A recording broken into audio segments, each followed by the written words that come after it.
बहुत अच्छे हैं। ठीक, आज हम लोग क्लास 10th का फिजिक्स पढ़ने जा रहे हैं। ठीक है, फिजिक्स का पहला लेसन है लाइट, रिफ्लेक्शन एंड रिफ्लेक्शन। समझ गए? तो प्रकाश परावर्तन एवं अपवर्तन, समझ गए? तो प्रकाश हमको के बारे में हमें पढ़ना है। इसमें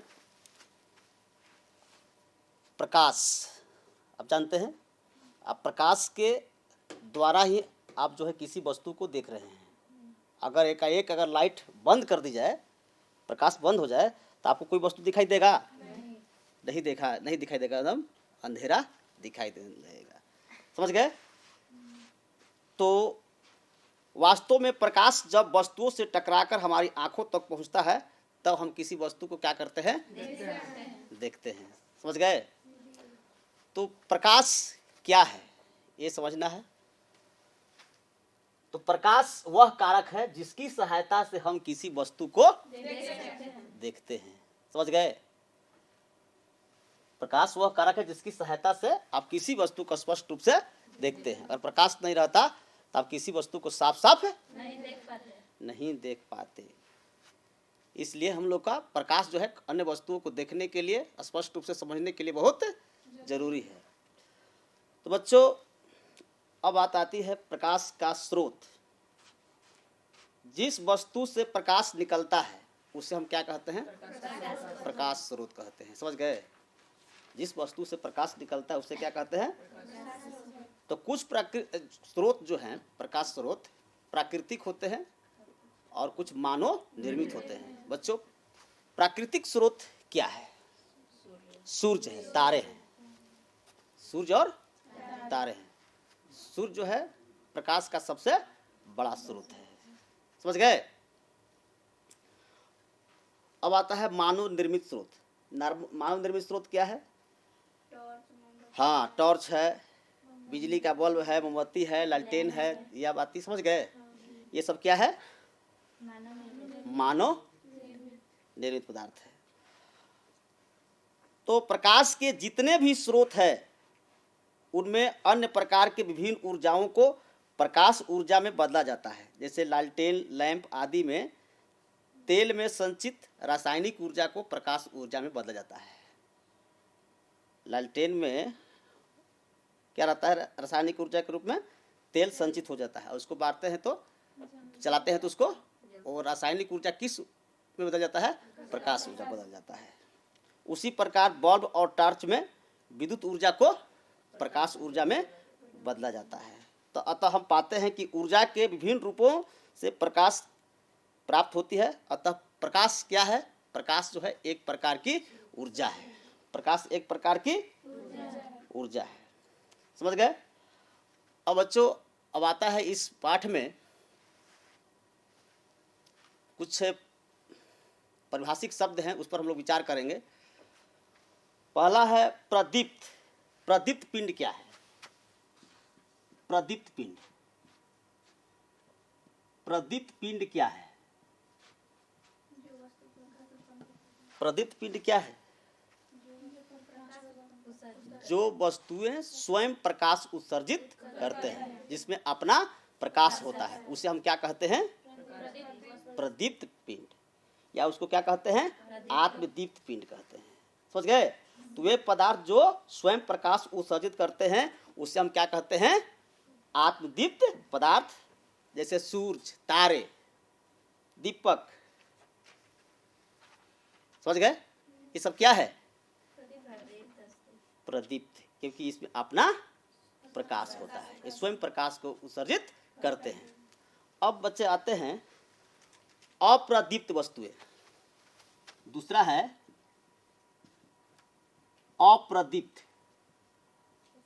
अप्रदीप्त वस्तुएं। अप्रदीप्त वस्तुएं क्या है? वे वस्तुएं जो स्वयं प्रकाश का उत्सर्जन नहीं करते हैं, जिसमें अपना प्रकाश नहीं होता है, वो दूसरे के प्रकाश से प्रकाशित होता है, उसे हम क्या कहते हैं? अदीप्त पिंड। अदीप्त पिंड कहते हैं या अदीप्त पदार्थ कहते हैं। जैसे मान लीजिए पत्थर है, टेबल है, डस्टर है, कुर्सी है, ये सब अपना प्रकाश है नहीं है, ये अपना प्रकाश इसमें नहीं है, ये दूसरे के प्रकाश से प्रकाशित होती है। समझ गए? तो जब किसी प्रदीप्त वस्तु से निकला प्रकाश किसी अदीप्त वस्तु से टकराकर हमारे आंखों तक पहुंचता है, तब हम अदीप्त वस्तु को देख पाते हैं। जैसे कि चंद्रमा में अपना प्रकाश होता है, चंद्रमा में अपना प्रकाश नहीं होता है। चंद्रमा क्या है? एक अदीप्त है। जब सूर्य के प्रकाश चंद्रमा पर पड़ता है तो प्रकाश का कुछ भाग जो है परिवर्तित होकर हमारे आंखों तक पहुंचता है, जिसके चलते हम चंद्रमा को देख पाते हैं। समझ गए? तो चंद्रमा क्या है? एक अदीप्त पिंड है। चंद्रमा में अपना प्रकाश नहीं होता है। वो किसके प्रकाश से प्रकाशित होता है? सूर्य के प्रकाश से प्रकाशित होता है। आप लोग प्रदीप्त पिंड और प्रदीप्त समझ में आ गया? कोई दिक्कत नहीं है, ये समझ गए? अब बात आती है, जब सूर्य से प्रकाश की किरणें आती है तो उस जब किरणें आती है तो रास्ते में धूल कण होते हैं, धूल कण आते हैं ना, धूल कण के सूक्ष्म जो अणु होते हैं वो प्रकाश की किरण को क्या करता है? अवशोषित कर लेता है, और अवशोषित करके उसको फिर चारों तरफ उसको बिखेर देता है। इस क्रिया को हम कहते हैं प्रकीर्णन। इस क्रिया को क्या कहते हैं? प्रकीर्णन कहते हैं। तो इसी प्रकीर्णित प्रकाश के कारण हम दिन में ऐसी वस्तुओं को देख पाते हैं जहां पर सूर्य का प्रकाश नहीं पहुंच पाता है।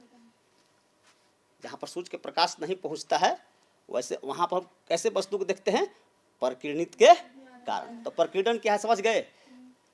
जब सूर्य की प्रकाश आते हैं तो उसके क्रम में उसके आने में जो रास्ते में जो धूल कण पड़ते हैं तो क्या करते हैं?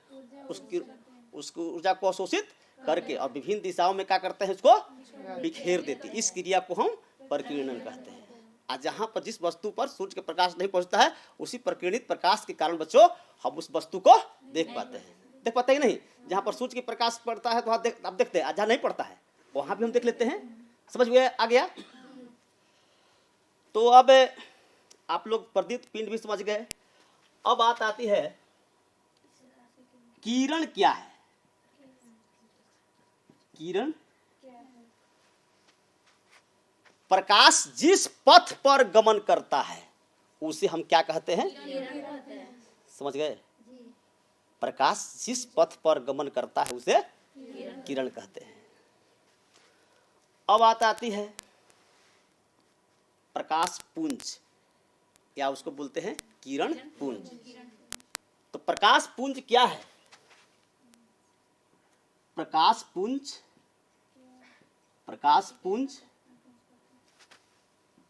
या उसको बोलते हैं किरण पुंज।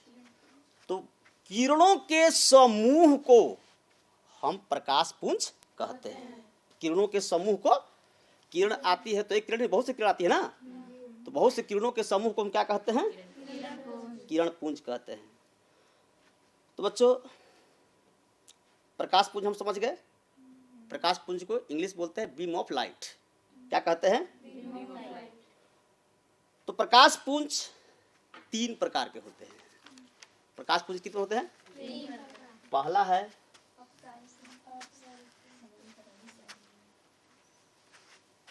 है समानांतर प्रकाश पुंज। कोई बात नहीं है, कोई सीख लेंगे पहले। समानांतर प्रकाश पुंज, समानांतर प्रकाश पुंज 2 में अभिसारी प्रकाश पुंज,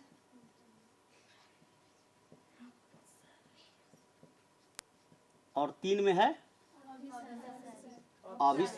अपसारी प्रकाश पुंज। समझ गए? तो बीम ऑफ लाइट 3 प्रकार के होते हैं। समानांतर प्रकाश पुंज, अभिसारी प्रकाश पुंज, अपसारी प्रकाश पुंज। अब है समानांतर प्रकाश पुंज किसे कहते हैं, इसके बारे में समझना है। ठीक है? समानांतर प्रकाश पुंज क्या है? समानांतर प्रकाश पुंज क्या है, इसके बारे में ध्यान देना है। जिस प्रकाश पुंज की सभी किरणें एक दूसरे के समानांतर होती है, जिस प्रकाश पुंज की सभी किरणें एक दूसरे के उसे हम क्या कहते हैं, समानांतर प्रकाश पुंज कहते हैं। समझ गए बच्चे? कोई दिक्कत है? नहीं। ठीक, अब इसके बाद मैं क्या बताया, अभिसारी प्रकाश पुंज, अभिसारी प्रकाश पुंज।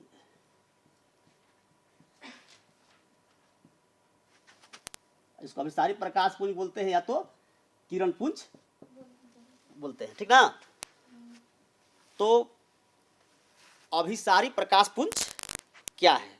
जिस प्रकाश पुंज की सभी किरणें एक बिंदु पर आकर मिलती है, जिस प्रकाश पुंज की सभी किरणें एक बिंदु पर आकर मिलती है, उसे क्या कहते हैं?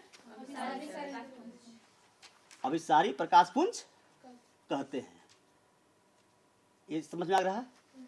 ये तीर क्या, ये चिन्ह क्या बता रहा है कि सभी किरणें जो है एक बिंदु पर आकर मिलती है। तो जिस प्रकाश पुंज की सभी किरणें एक बिंदु पर आकर मिलती है, उसे हम क्या कहते हैं? अभिसारी प्रकाश पुंज। ठीक है। फिर क्या है तीसरा? अपसारी प्रकाश पुंज।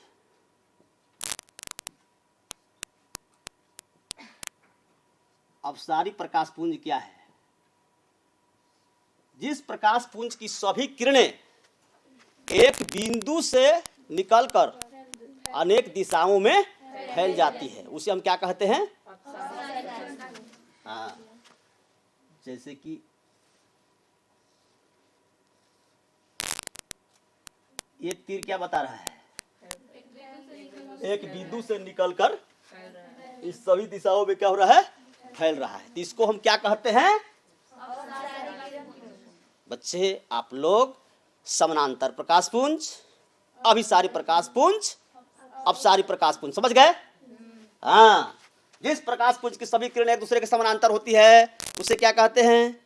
समानांतर प्रकाश पुंज। जिस प्रकाश पुंज की सभी किरणें एक बिंदु से होकर निकलती है, उसे क्या कहते हैं? अभिसारी प्रकाश पुंज। और जिस प्रकाश पुंज की सभी किरणें एक बिंदु से निकलकर सभी दिशाओं में फैलती है, उसे क्या कहते हैं? तो बच्चे आप लोग अच्छे समझ गए? ठीक है। किरणों के समूह को क्या कहते हैं? किरण पुंज या प्रकाश पुंज कहते हैं। समझ में आ गया? ठीक।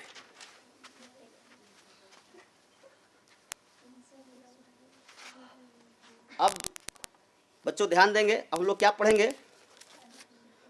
अब पढ़ेंगे हम लोग आत्मदीप पद्धति, समझ गए ना?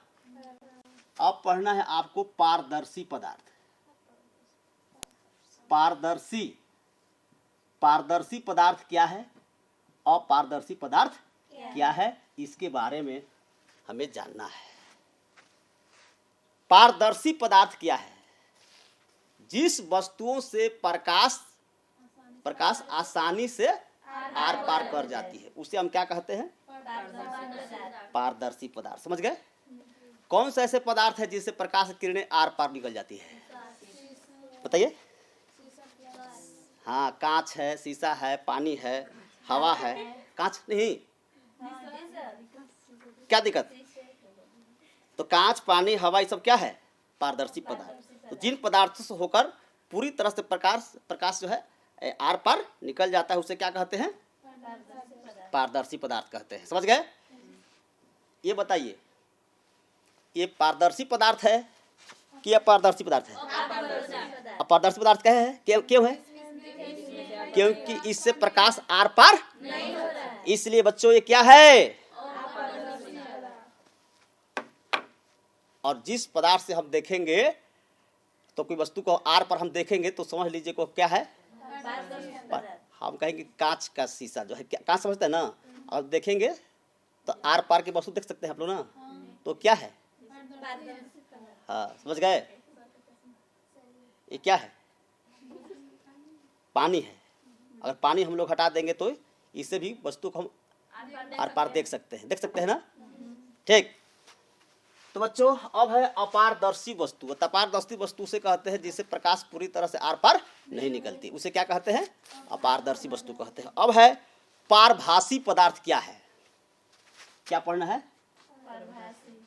पारभासी, या इसको बोलते हैं अर्ध पारदर्शी, अर्ध पारदर्शी बोलते हैं इसको। तो क्या है ये? वैसे पदार्थ जिनसे होकर कुछ भाग हाँ, वैसे पदार्थ जिनसे होकर प्रकाश का कुछ ही अंश बाहर निकलता है, उसे हम कहते हैं पारभासी। जैसे ऐसा कौन सा ऐसा पदार्थ है जिससे प्रकाश का जो है कुछ ही अंश बाहर निकलता है? जैसे कि आप उदाहरण ले सकते हैं घिसा हुआ कांच। घिसा हुआ कांच से अगर देखिएगा कोई वस्तु को तो बहुत कम दिखाई देगा, धुंधला धुंधला दिखाई देगा। और तेल लगा हुआ कागज, तेल लगा हुआ कागज से आप देखिएगा तो भी स्पष्ट रूप से दिखाई नहीं देगा। समझ में आ रहा है? तो ये किसका उदाहरण है? पारभासी पदार्थ का उदाहरण है। अब है छाया, शैडो। छाया क्या है? छाया देखे हैं? छाया देखे हैं? धूप में दिखाई देता है ना? हाँ, ठीक। तो प्रकाश के गमन पथ पर जब कोई अपारदर्शी वस्तु रख दी जाती है तो प्रकाश उस अपारदर्शी वस्तु को पार नहीं करता है, जिससे वहां पर उसके पीछे क्या होता है? एक अंधेरा क्षेत्र बन जाता है, जिसको हम क्या कहते हैं?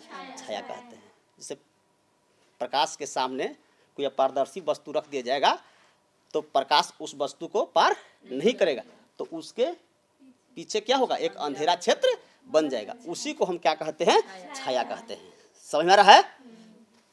बहुत अच्छा बच्चे, आप लोग को समझ में जो बड़ा बता रहे हैं आपको समझ में आ रहा है? ठीक। तो अब है प्रकाश का परावर्तन। क्या पढ़ना है? प्रकाश का परावर्तन क्या है?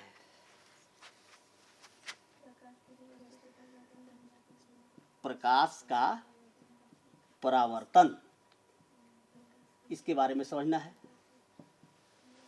ध्यान देंगे, प्रकाश के किसी वस्तु से टकराकर लौटने की प्रकाश का परावर्तन। ठीक। प्रकाश जब किसी वस्तु से टकराता है तब उसके प्रकाश उसी दिशा में लौट जाती है, उसे हम क्या कहते हैं? प्रकाश का। तो प्रकाश का परावर्तन चिकनी सतह से होती है, चिकनी सतह से होती है। ठीक ना? तो समझ में आ गया? प्रकाश के किसी वस्तु से टकराकर वापस लौटने की क्रिया को क्या कहते हैं? प्रकाश का परावर्तन कहते हैं। तो प्रकाश के परावर्तन के लिए चिकनी सतहों का इस्तेमाल करते हैं बच्चों। समझ गए? तो अच्छी तरह से पॉलिश की हुई चिकनी सतहों पर पड़ने वाला प्रकाश का अधिकांश भाग उसके द्वारा लौटा दिया जाता है, अर्थात परावर्तित हो जाता है। समतल दर्पण प्रकाश का एक अच्छा प्रवर्तक है। कौन सा दर्पण प्रकाश का सबसे अच्छा प्रवर्तक है? समतल दर्पण कैसा होता है जानते हैं? समतल दर्पण चिकने कांच की एक समतल प्लेट होता है। ठीक है? समतल कांच की प्लेट का एक सतह को रचित कर दिया जाता है, अर्थात उस पर एक चांदी का लेप चढ़ा दी जाती है और रचित करने के बाद उसे चांदी के पतली परत पर लाल या किसी गहरे रंग से क्या किया जाता है? पेंट किया जाता है। और पेंट क्यों चढ़ाया जाता है? पेंट चढ़ाने से क्या होता है? चांदी की परत पर कोई खरोच नहीं आती है। समझ में आ गया? समतल, समतल दर्पण किसे कहते हैं? जिस दर्पण की परावर्तक सतह समतल होती है, प्लेन होती है, चिकन होती है, उसे हम क्या कहते हैं? समतल दर्पण कहते हैं। क्या आपको समझ में आ गया? समझ में आया कि नहीं आया? अब है प्रवर्तक सतह की प्रकृति जो है, प्रवर्तक सतह की प्रकृति के अनुसार परावर्तन दो प्रकार के होते हैं। एक होता है नियमित परावर्तन, एक होता है नियमित परावर्तन। एक होता है नियमित परावर्तन और दूसरा होता है अनियमित परावर्तन।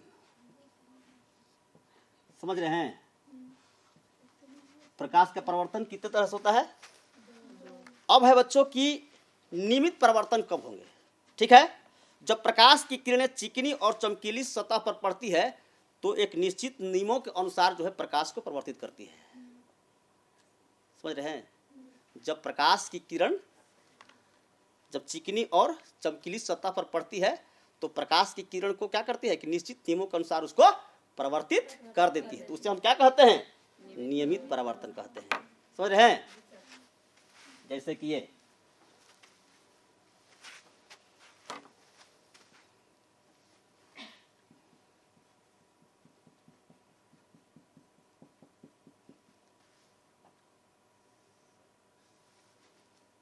ये कौन सा किरण है? ये आपतित किरण है। ये परावर्तित किरण है। और ये क्या है? ये कौन सी किरण है? ये आपतित किरण है ना? इसको बोलते हैं आपतित किरण। इसको बोलते हैं परावर्तित किरण। इसको बोलते हैं परावर्तित किरण और इसको बोलते हैं अभिलंब।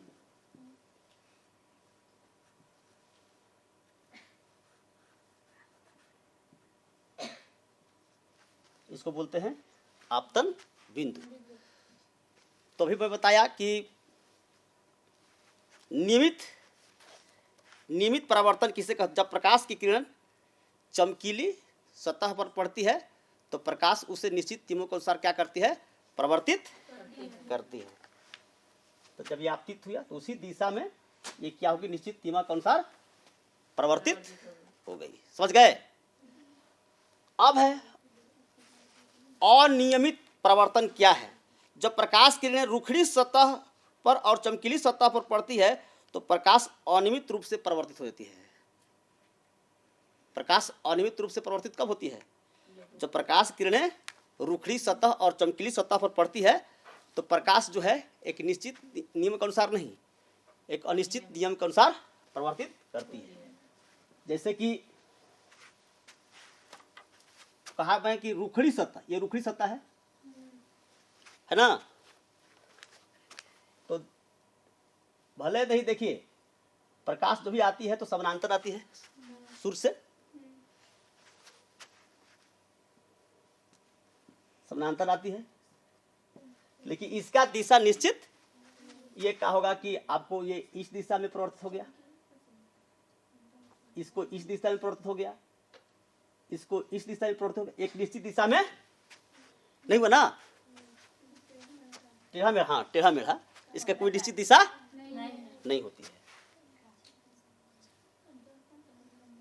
हाँ, माने ये रूखड़ी सतह पर जब प्रकाश आती है तो उसकी परावर्तन जो है निश्चित दिशा में नहीं होती बल्कि अनिश्चित दिशा में होती है। समझ गए?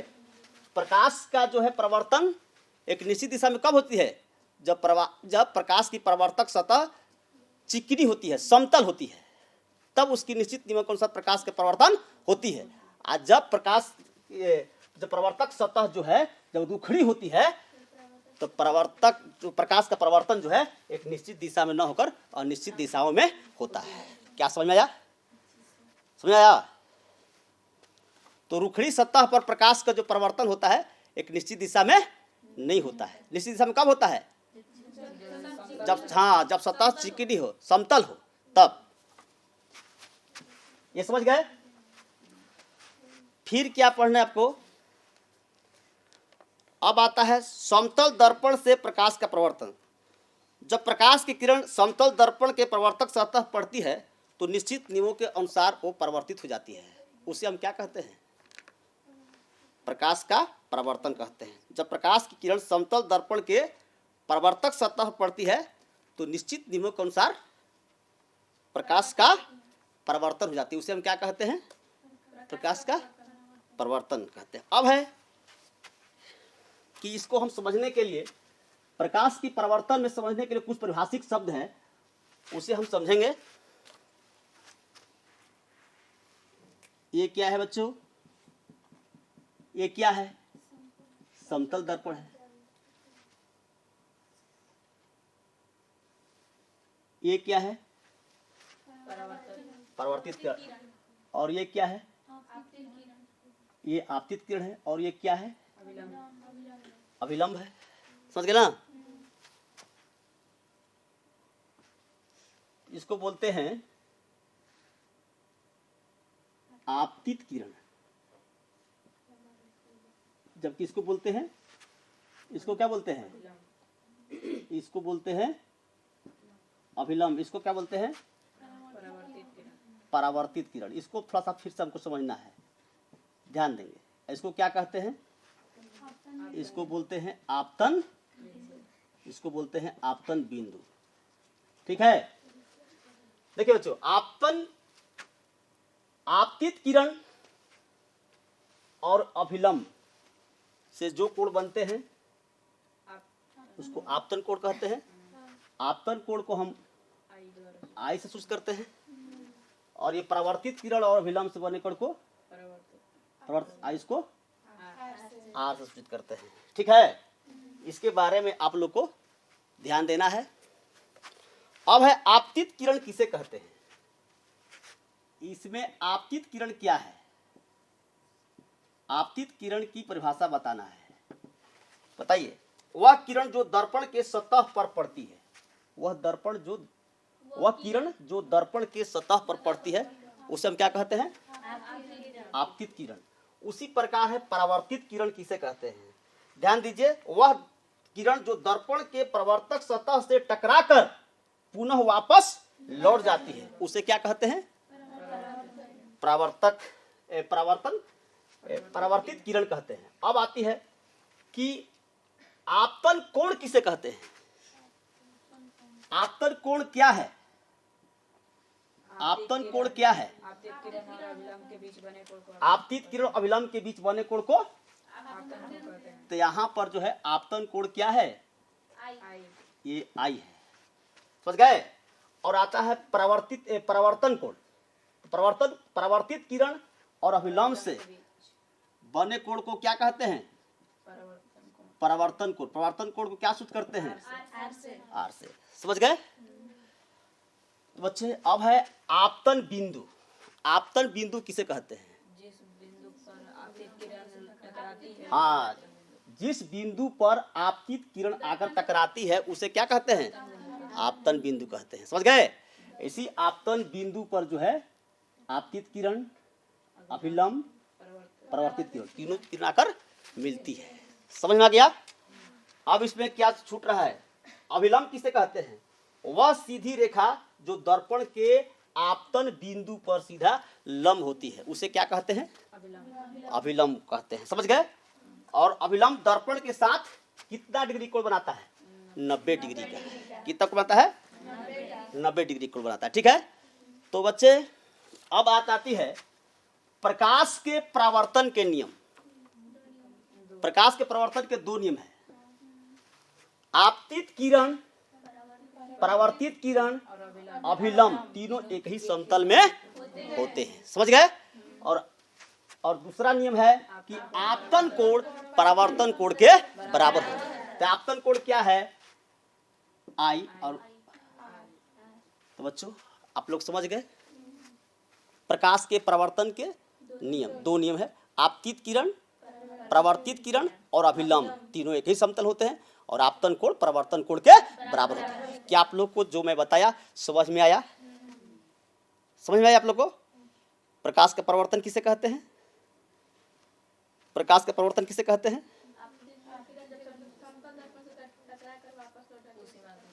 प्रकाश के किसी वस्तु से टकराकर वापस लौटने की प्रक्रिया को हाँ, प्रकाश के परावर्तन के लिए कौन सा दर्पण उपयुक्त होती है? समझ आ गया? तो फिर बच्चों हम लोग अगले पीरियड में फिर हम आगे इसके बाद बताएंगे। ठीक है, तब तक के लिए आपको धन्यवाद।